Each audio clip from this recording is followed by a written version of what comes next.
This is Talk 650, powered by CBS Radio. I got to think this is going to be prime season for you guys because the race for money for college has never been more intense. That's right. Yeah, it's very, very competitive this year, most competitive year in our history. Why is that? Well, because the markets are down. Yeah. The college endowments are not nearly as well funded as they were, like in, say, the late 90s, as an example, in the early 2000s. Uh-huh. And we've got more students graduating from high school and going to college this year than have ever done so in the history of the United States. And so competition is fierce. The money's not as plentiful. Makes for a perfect storm for a lot of student loans and families going into debt. What are we talking about price tag for 4 years of college? Can you get through college in 4 years anymore? Well, actually, it's interesting you say that. Fisk Guide to Colleges has stopped reporting percentage of students that graduate in 4, and now they report percentage that graduates in 6. Oh, 6 So years? it's like a 6-year degree. Most state schools, it's going to take you 6 years to get out of college. Why is that? Wow. I think it's funding.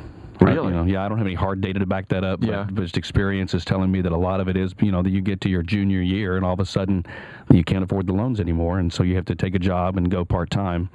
Okay, so it's not that there's more course load that you have to take or that they're messing with the schedules. It's more like it just costs so much that you got to augment what you're doing to get through there. That is, and scheduling also has a lot to do with it because the schools are so crowded now. A lot of times you don't get the class you need and have to take it the next semester. Yeah.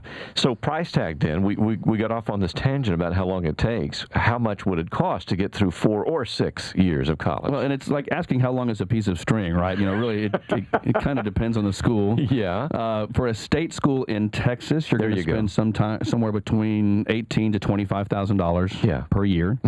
And then at a private school, you're going to be looking at somewhere around $40,000 a year for a year of private school. However, having said that, it's important to note that really one of the premises that we teach at the workshops that we do is that it is cheaper to attend a private school almost always. Really? Yeah. I had no idea. Why is that? Well, you're going to get in and out in 4 years. Yeah. Because the classes will be available, because the financial aid is there. They tend to have larger endowments. The joke is, well-endowed privates is what you're looking for there. So they do. They have more money. Tend you for that image. Yeah, you're welcome. Yeah. They do. Well, no, you're not going to forget it now, right? That's true. They have more money to give away, so they tend to give away more money. Wow, that's just amazing. And it's important not to think, what does college cost? The question is, what is college going to cost me? And that's where financial aid comes into play.